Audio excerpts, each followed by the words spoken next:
אני בעולם הזה של השטח כבר 6 שנים בערך. לפני חודש פגשתי בכלי הזה, בצעצוע הזה, פעם ראשונה, וזה היה סוג של אהבה ממבט ראשון. ומה שחיזק את כל האהבה הזו...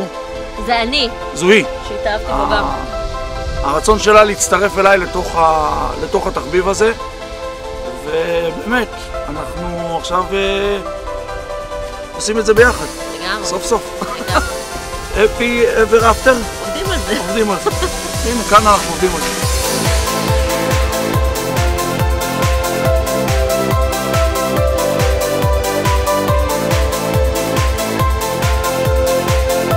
אני נוהגת בכלי הזה בחודש האחרון, מאז שקיבלנו אותו, הוא פשוט כיפי, הוא פשוט תחושה של משהו שהוא מוגן, משהו שהוא חזק ומשהו שהוא באמת לא מפחיד. עד עכשיו הוא עשה את זה לבד וזה עבד נהדר, כי כשהוא היה מגיע מטיול, אז נכון, אז הוא לא בבית, אבל כשהוא היה מגיע הוא היה כזה מלא וכל כך מאושר, שכאילו אמרתי, אוקיי, אם זה עובד בשבילו אולי זה גם יעבוד בשבילי, ואם זה יעבוד בשבילי זה יעבוד בשבילנו, אז...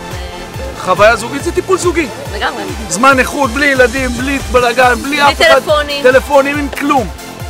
נטו, ביחד.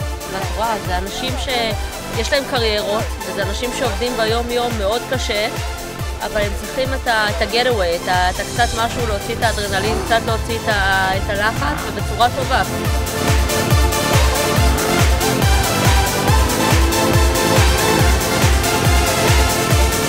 כל טיול הוא חוויה, כל טיול יש לו את הכיף שלו, את הריגושים שלו, את הסיכונים שלו.